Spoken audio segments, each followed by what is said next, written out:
Bonjour et bienvenue à ce webinaire de présentation de Power Civil for France V8i SS4. Je suis Vincent Rowe, ingénieur d'application au sein de la société Bentley Systems. Ce séminaire est organisé conjointement avec Philippe Allais de BIECAD.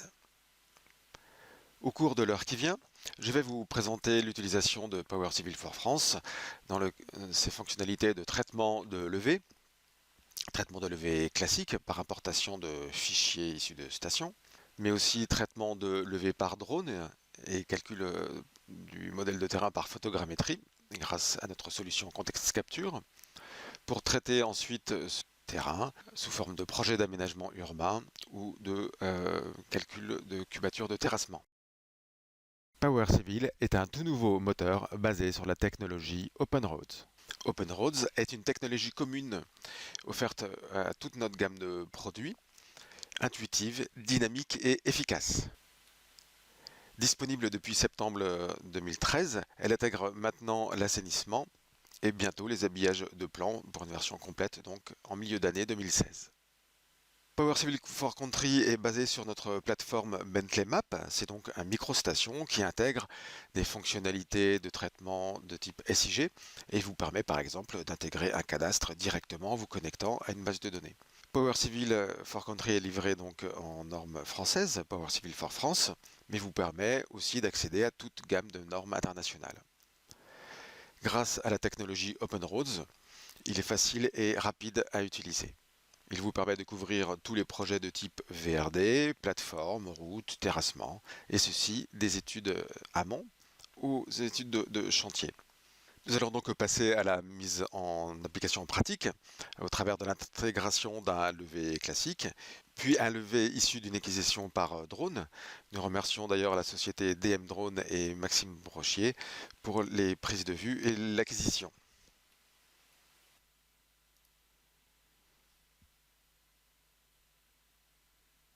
Nous lançons donc Power Civil for France pour ouvrir un fichier vierge et venir charger un premier fichier contenant des points de contrôle. Nous ouvrons donc le fichier.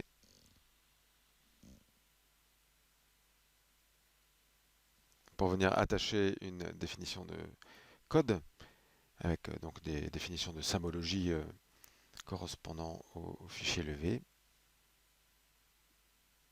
Et nous allons, depuis l'explorateur de projet, qui est un peu la tour de contrôle de notre projet, venir charger le premier fichier contenant les points de contrôle. Dans la liste de tous les formats de fichiers acceptés, nous prenons le format correspondant au point de contrôle.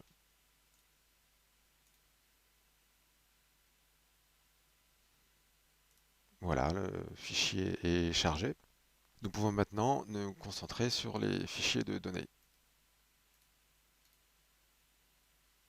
Et cette fois, nous allons charger des fichiers de type Tripod Data System. Nous chargeons les trois fichiers.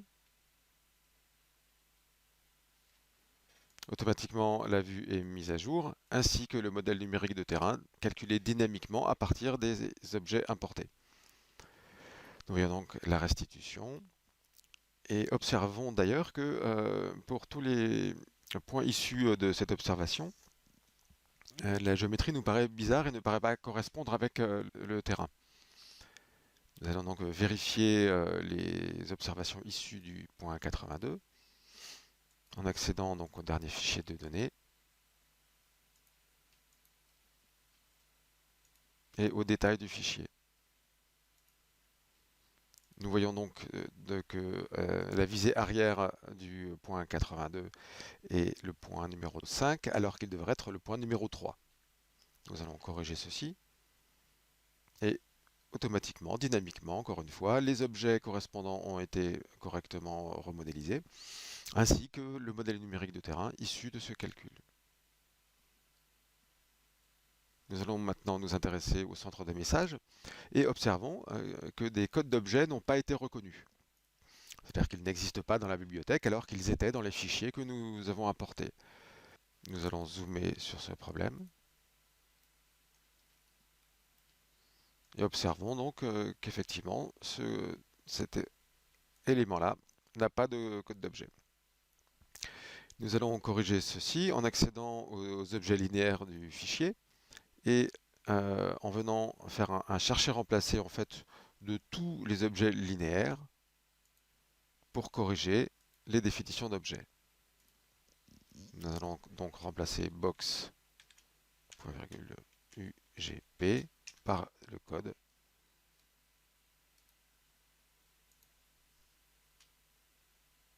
UGP. Voilà, l'occurrence a été trouvée. Et ce que nous constatons, c'est que automatiquement, la bonne symbologie a été appliquée et le code est bien reconnu. Nous allons faire de même pour les autres codes. Donc toujours box UGP, mais cette fois donc dans les définitions des objets de points. Nous allons donc effectuer les mêmes remplacements pour observer encore une fois que les bons codes sont cette fois bien affectés et les points correctement symbolisés. Les erreurs disparaissent dans les centres des messages. Et nous allons donc corriger au fur et à mesure les problèmes rencontrés. Donc des codes d'objet point, CP qui n'existent pas. Nous allons les remplacer par les codes corrects qui est XCP.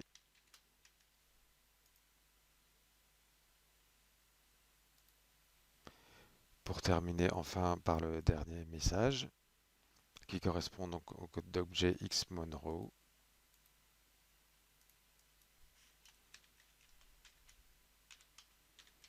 Le code correct étant tout simplement row.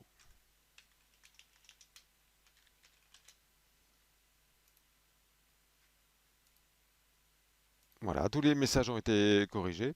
Le plan est correctement modélisé. Et nous disposons donc maintenant du levé complet et du modèle numérique de terrain associé. Nous allons passer à un deuxième exemple, celui du calcul de compensation, d'ajustement sur un fichier et du calcul d'une polygonale. Nous chargeons des définitions d'objets et le fichier de données contenant le cheminement.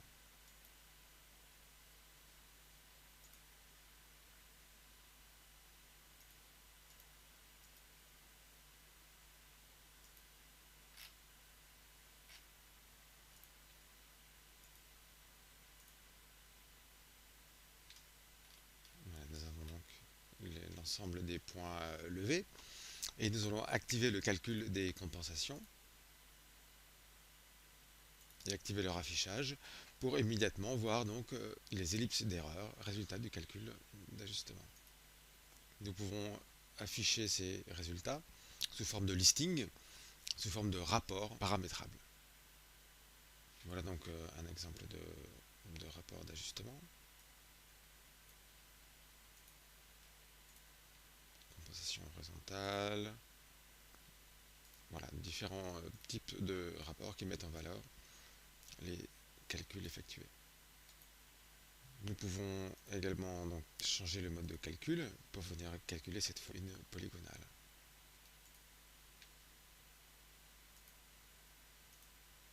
Nous allons donc créer une nouvelle polygonale.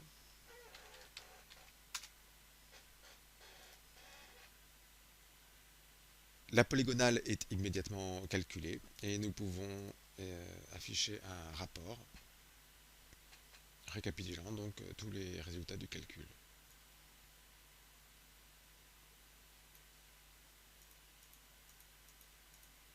Voici donc un exemple de traitement de calcul de polygonale avec Power Civil for France. Nous allons maintenant voir comment éditer un levé une fois qu'il a été importé.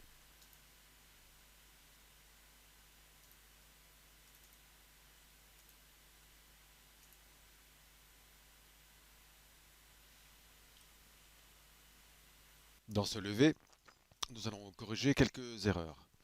Ces deux formes, par exemple, devraient constituer des formes fermées. Nous allons profiter de l'interface tête haute proposée par Power Civil, qui nous permet donc d'accéder aux principales commandes possibles sur les différents objets. En l'occurrence, nous pouvons demander à fermer l'objet, et ceci de deux façons. soit en forçant un angle droit sur le dernier point, soit en venant simplement rejoindre le premier point.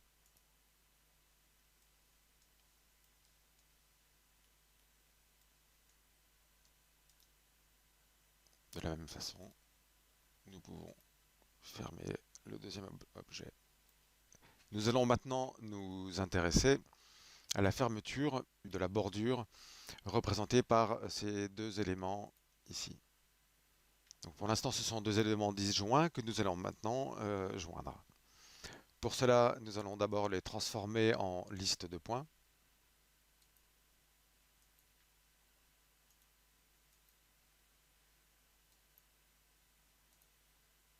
Pour venir ensuite joindre ces listes de points.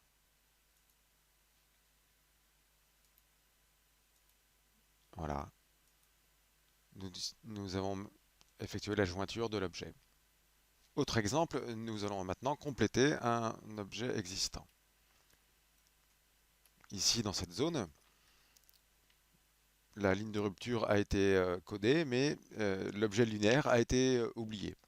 Nous allons repartir donc du premier point BL pour venir chaîner ces différents points.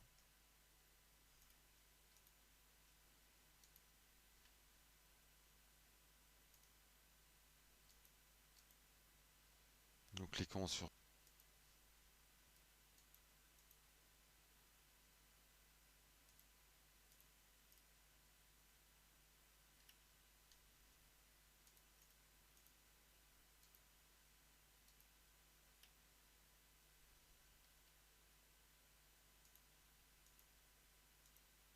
Nous pouvons ensuite compléter la codification en indiquant le début et la fin de la chaîne.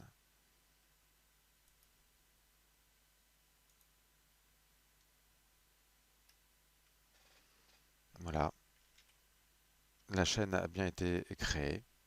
Tous ces objets linéaires peuvent être à tout moment convertis en éléments graphiques. Et à l'inverse, tout élément graphique peut être incorporé au levé. Il suffit de tracer un élément quelconque. Là, par exemple.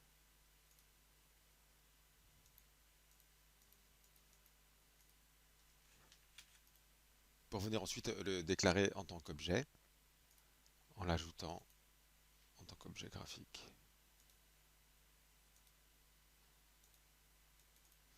Et voilà, au fur et à mesure que l'on a cliqué, on a vu que le modèle numérique de terrain avait été mis à jour, les triangles sont mis à jour, l'objet a été rajouté au terrain.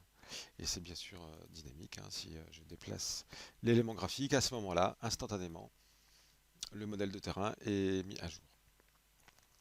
Autre possibilité de traitement de données pour obtenir un modèle numérique de terrain, la génération d'un modèle numérique de terrain à partir d'un levé effectué par drone traité par Context Capture.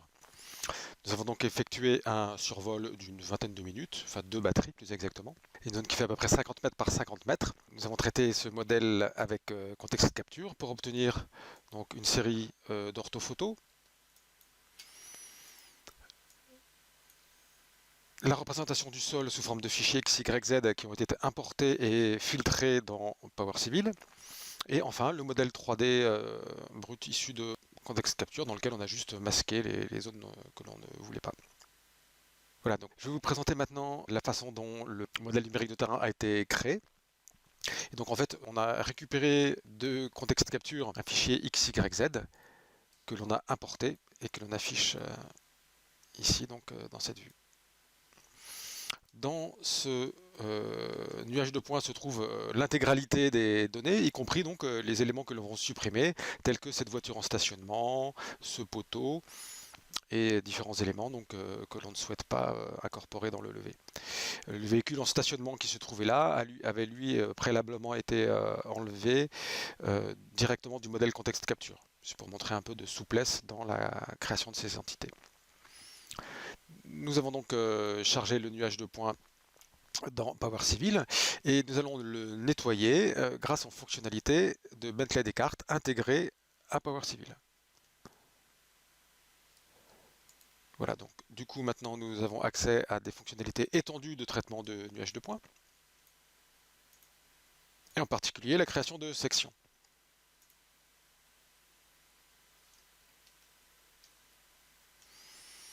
Donc les sections permettent d'une manière générale de définir des zones que l'on souhaite traiter dans Power Civil.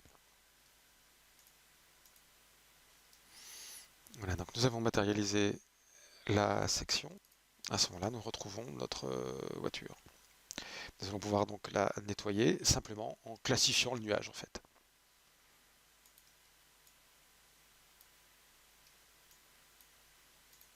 Donc on va le mettre sur les classes chevauchement. Ensuite, je vais faire un masque de géométrie plus ou moins complexe. Et si dans les styles d'affichage, je lui dis que je ne veux pas voir les points classifiés, à ce moment-là, je décoche. Et je constate bien que le nettoyage a été effectué et que donc j'ai enlevé les points correspondant à la voiture. Donc on peut comme ça effectuer un traitement relativement rapide en venant ensuite soit déplacer les sections, soit en recréant de manière à avancer dans la classification. Voilà. Donc nous avons traité l'ensemble du levé de cette façon. Et en une demi-heure, une heure, on passe d'un nuage de points complet et complexe à un nuage de points dont on ne garde que le sol. Pour plus de simplicité, je vais maintenant détacher ce fichier et rattacher le fichier classifié. Voilà, donc on observe les zones que l'on a enlevées, principalement tous les reliefs. Et on va maintenant pouvoir importer ce nuage de points en tant que modèle numérique de terrain grâce aux fonctionnalités incluses dans Power Civil for France. Voilà, nous chargeons la commande qui va automatiquement aller récupérer la couche correspondante et nous allons filtrer le modèle numérique de terrain.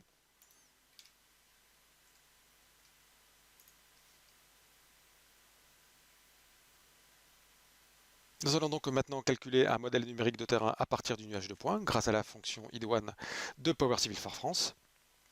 Alors oui, avant je voulais zoomer dans une des vues pour expliquer le fait que nous allons filtrer ce levé. Puisque là nous avons une densité de points énorme, un point tous les 2 cm, et nous n'allons pas conserver cette densité-là dans le modèle numérique de terrain, nous allons le filtrer de manière à ce qu'il conserve les lignes de rupture de pente, mais simplifie le modèle dans les zones pratiquement planes. Pour cela, donc, nous allons utiliser les fonctionnalités de filtrage intégré qui nous permettent donc de garder une précision de 2 cm et d'éliminer tous les points donc, qui ont une différence d'altitude de 2 cm à l'intérieur d'une mosaïque de départ de 10 mètres. Nous affectons une symbologie au nuage de points et effectuons le calcul.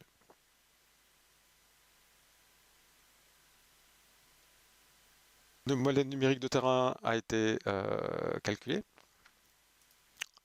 et nous venons maintenant l'afficher.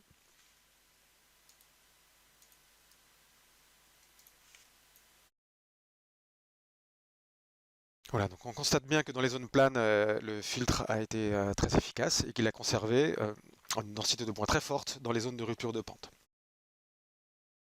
Voilà, nous avons effectué le calcul du modèle numérique de terrain. Nous allons maintenant passer à la partie conception. Nous allons illustrer un projet de modélisation de voirie avec Power Civil for France grâce à l'utilisation de cellules civiles. Ceci n'est pas obligatoire, mais nous allons voir que cela va grandement faciliter la création et surtout la modification ultérieure du projet. Nous lançons donc Power Civil de façon à créer un fichier vierge qui va recevoir le projet.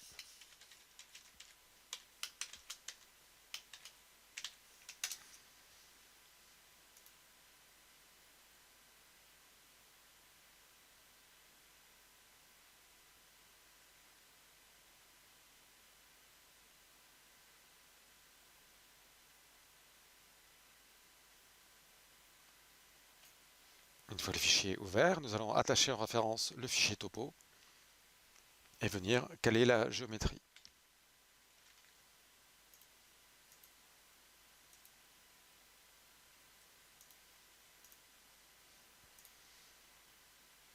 Voilà, nous avons attaché en référence le fichier topo et activons le modèle numérique de terrain. Nous pouvons dès à présent nous concentrer sur la modélisation et en particulier sur la création de la géométrie.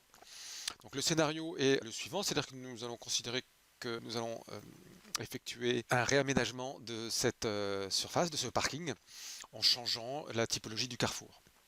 Donc de façon à caler sur la route existante, nous allons reconstituer l'axe de la route.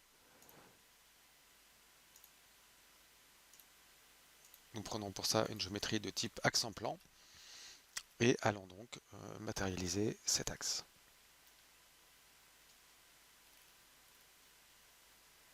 Voilà qui est fait, nous pouvons maintenant venir éventuellement modifier cet élément linéaire de façon à ce qu'il couvre l'intégralité du projet. Et nous allons maintenant en afficher le profil en long.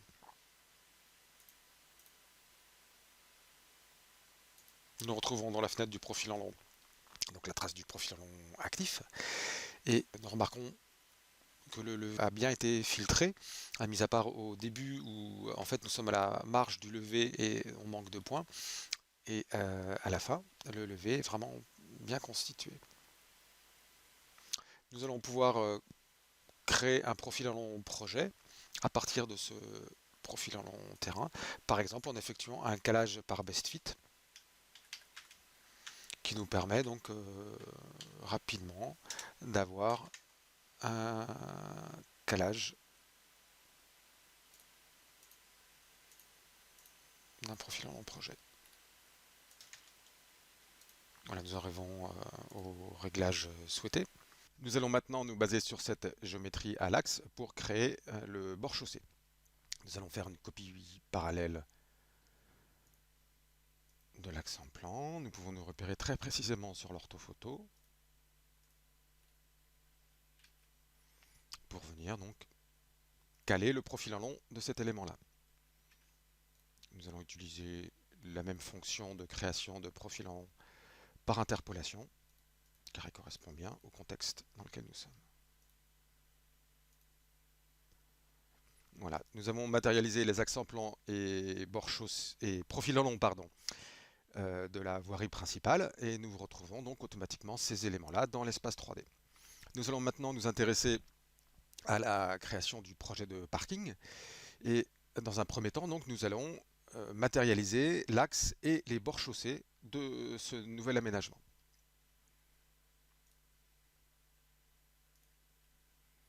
Donc voilà, nous allons créer l'axe en plan. Pour le bord droit, nous allons faire une simple copie parallèle. Donc là, on va aller jusqu'à 4 mètres.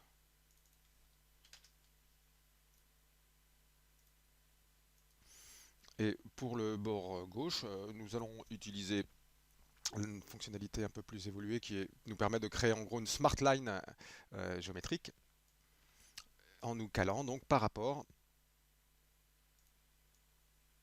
à l'axe.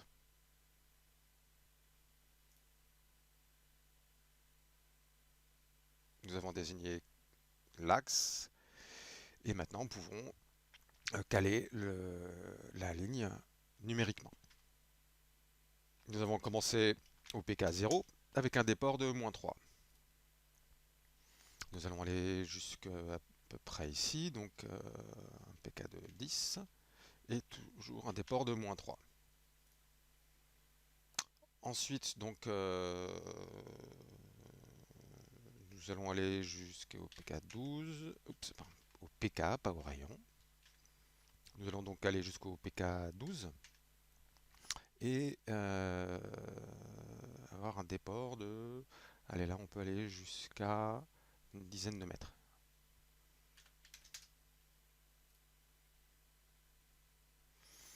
Donc ces 10 mètres, je vais les garder jusqu'à 30 mètres. Voilà, pour revenir ensuite au pk de fin. Donc je vais m'accrocher à la fin et spécifier un déport final de -3.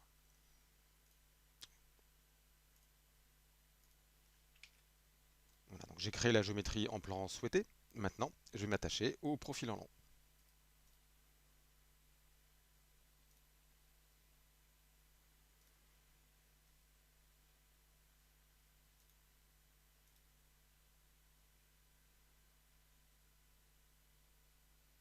Voilà, les axes en plan sont créés. Maintenant, je vais m'intéresser au profil en long. Pour le profil en long, euh, pour ce profil en long, je vais d'abord matérialiser les intersections avec les axes existants. Donc, dans ce profil en long, je veux voir les intersections avec ces axes. Maintenant, je retrouve donc dans le profil en long de l'axe secondaire les intersections avec les axes principaux. Je vais donc pouvoir m'accrocher dessus pour créer le profil en long. Et ce qui est intéressant de noter, c'est que tout ce qu'on fait dans Power Civil est entièrement dynamique. C'est-à-dire que les points de calcul là seront automatiquement mis à jour si le projet change. Et comme je me suis accroché sur ces points, les points changeront et donc du coup le profil en long secondaire changera aussi. Voilà, donc là je vais mettre une pente de 5,30 par exemple. Ensuite, je pourrais laisser les profils en long comme ça. Je n'ai pas besoin de couvrir la totalité de l'axe. Maintenant, si ça me rassure, je peux l'agrandir pour chaîner ensuite ces éléments.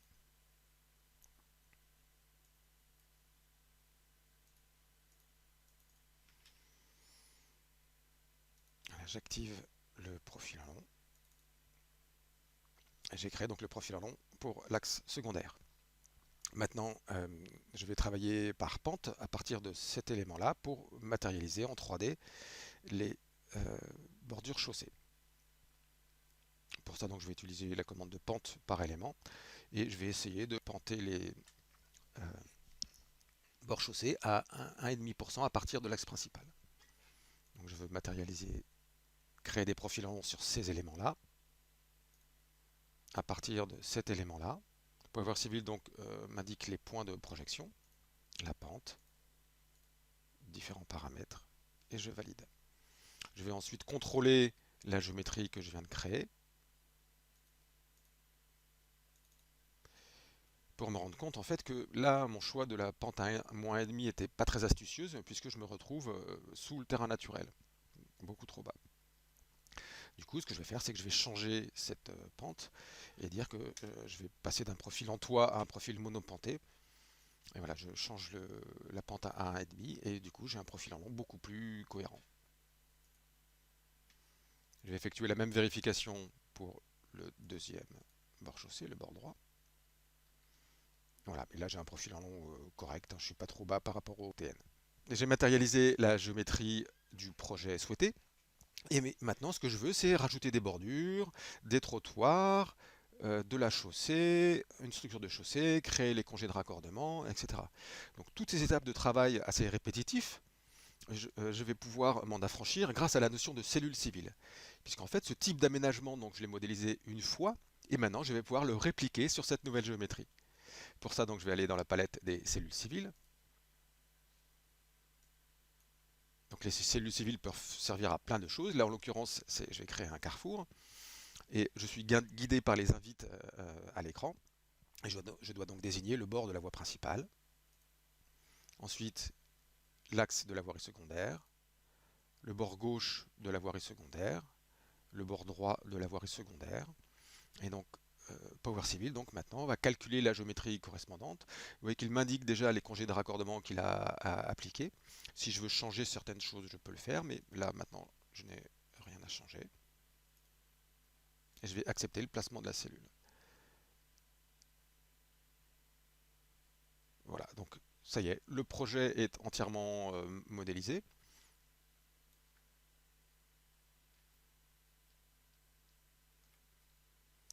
Dans la vue 3D, je vais désafficher l'environnement puisqu'il y a des parties en déblai. Et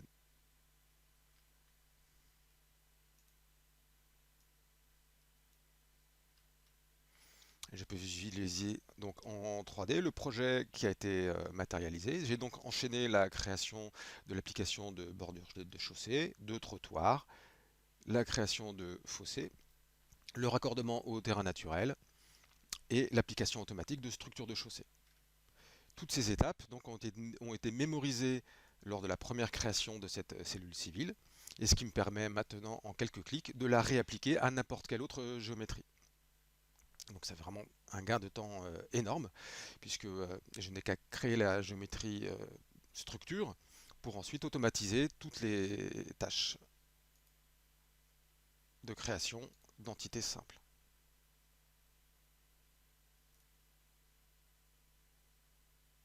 Voilà, je règle un peu les propriétés d'affichage pour avoir quelque chose de plus sympathique. Et je peux demander le calcul des cubatures de l'aménagement par l'explorateur de projet.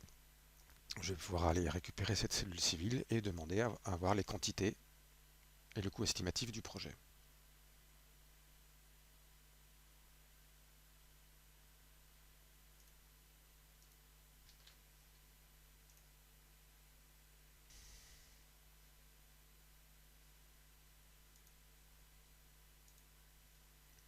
Voilà, j'obtiens donc les détails des quantités, je peux leur affecter des coûts unitaires pour avoir instantanément le coût du projet.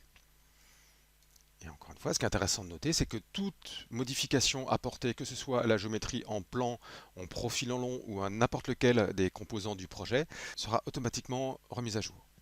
Par exemple, si je modifie la géométrie de l'élément de base, à partir duquel tout le projet a été créé, je vais voir le projet se remettre à jour. Voilà, je visualise dynamiquement dans la vue en plan le positionnement de la nouvelle géométrie. Et quand je suis satisfait, je place le point par un clic gauche et le projet est automatiquement mis à jour. Les profils en long ont été recalculés, les intersections avec le projet ont été recalculées et je peux à nouveau demander donc le coût du projet.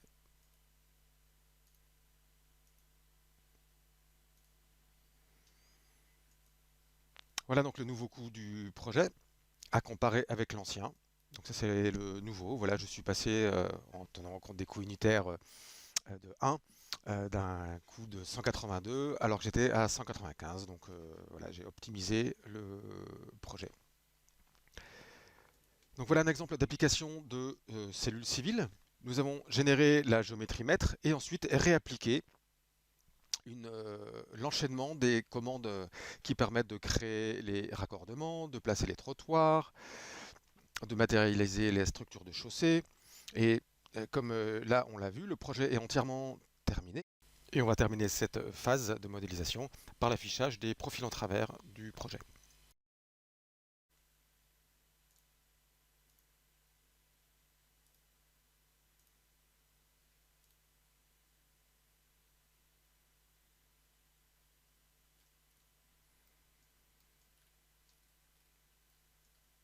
Voilà donc le parking monopanté avec les différentes couches et structures. Et dans la vue 3D, donc je peux également venir visualiser le projet. Donc, quelques petits réglages de symbologie.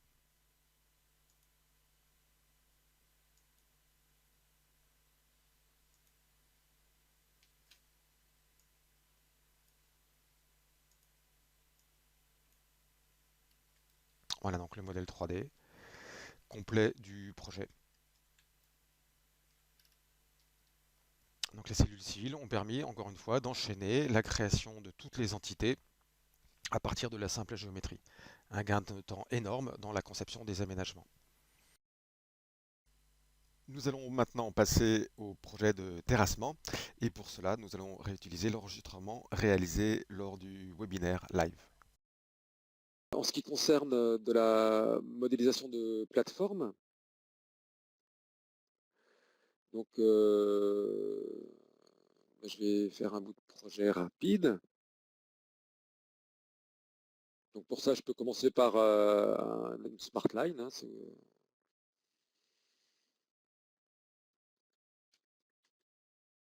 et donc dans la vue en plan, très simplement, je vais utiliser une symbologie particulière. Donc tout ceci est entièrement paramétrable. Je vais prendre site platform, site.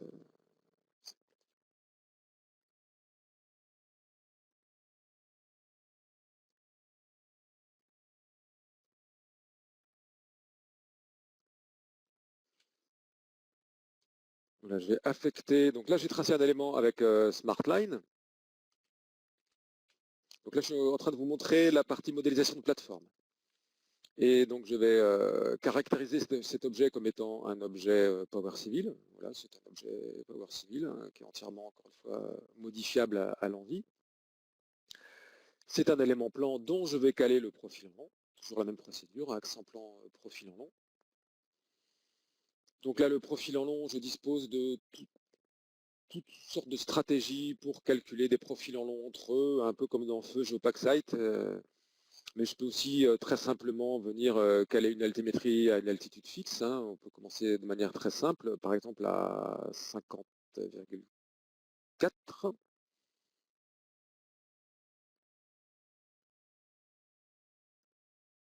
Donc altitude 50,4. On peut faire très simple mais très compliqué aussi.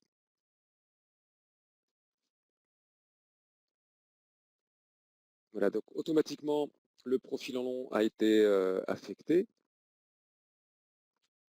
Et je vois la plateforme dans la vue 3D. Cette plateforme, pour l'instant, elle survole le terrain. Et maintenant, je vais appliquer des talus pour venir assurer donc, le calcul des entrées en terre. Pour ça, donc, je vais appliquer un profil type le long de tout élément, sachant que cette manipulation est possible sur tout type d'éléments linéaires. C'est-à-dire qu'il n'y a pas d'objet axe ou pas axe. Tous les éléments sont des axes d'une certaine manière.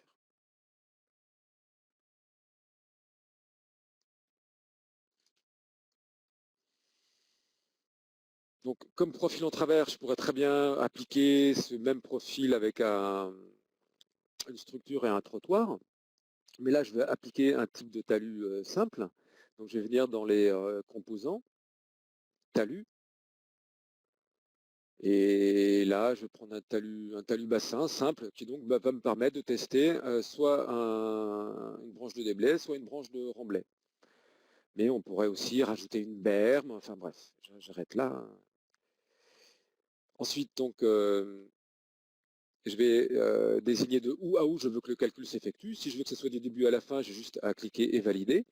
Et ensuite, je désigne la direction dans laquelle je veux faire les entrées en terre, puisque je pourrais très bien lui demander de faire des talus à l'intérieur, si je voulais faire un bassin, par exemple. Mais là, en l'occurrence, ce sont des talus externes. Et voilà. Enfin, et voilà. Cette onomatopée pour vous signifier que donc à partir du moment où j'ai appliqué un talus le long de cet objet, dans la vue en plan et dans la vue 3D, j'ai le résultat du calcul avec donc excusez, la camionnette qui me gêne un peu là. Voilà, c'est la plateforme. Très rapidement, bien sûr, tout est entièrement dynamique, c'est-à-dire que, bien évidemment, si je change l'altitude de la plateforme, automatiquement, donc, la plateforme est mise à jour, le modèle est mis à jour. Ensuite, donc, pour les calculs de cubature, je vais juste avoir à sélectionner l'élément correspondant. Hein, donc là, je désigne les deux lignes correspondant à la ligne haute et basse du projet, et je vais venir les assembler en un modèle de terrain. Donc, je vais l'appeler projet.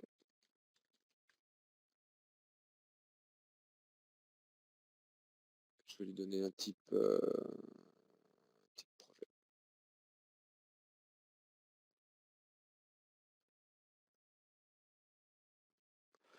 Voilà, maintenant donc j'ai un modèle numérique de terrain qui correspond à la géométrie que je viens de décrire, et je peux calculer les cubatures entre les deux modèles numériques de terrain.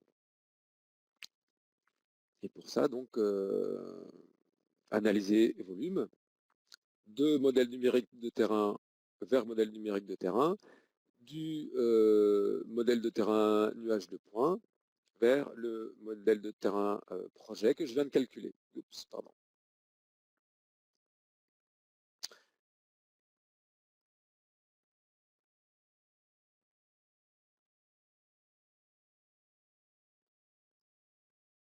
Voilà. Et j'obtiens donc le résultat des cubatures.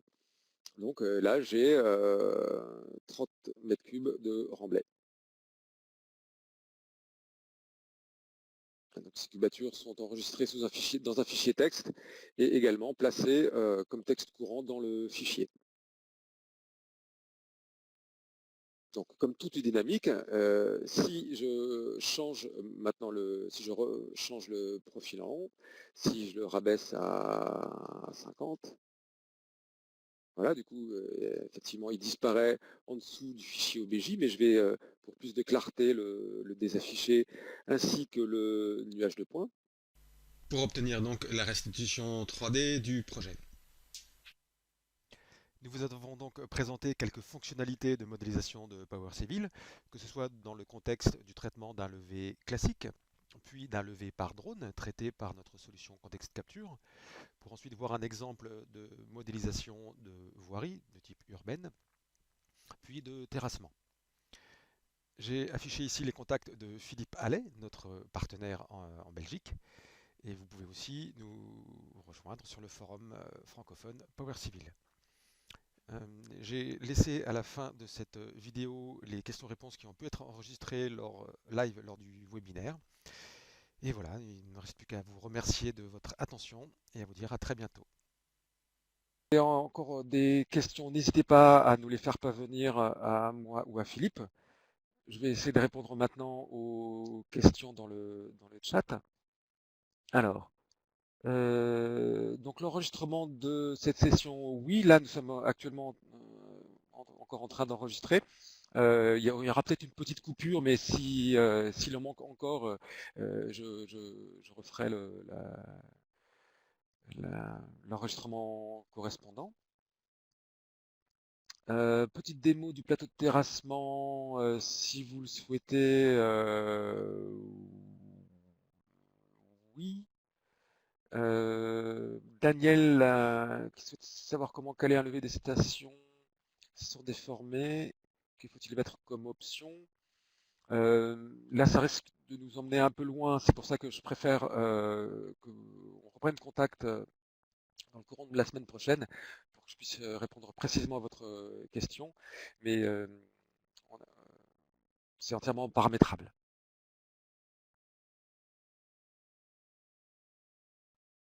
Oui, j'utilise toujours mon vieux portable. Effectivement, j'aurais bien aimé avoir une station de travail Fujitsu.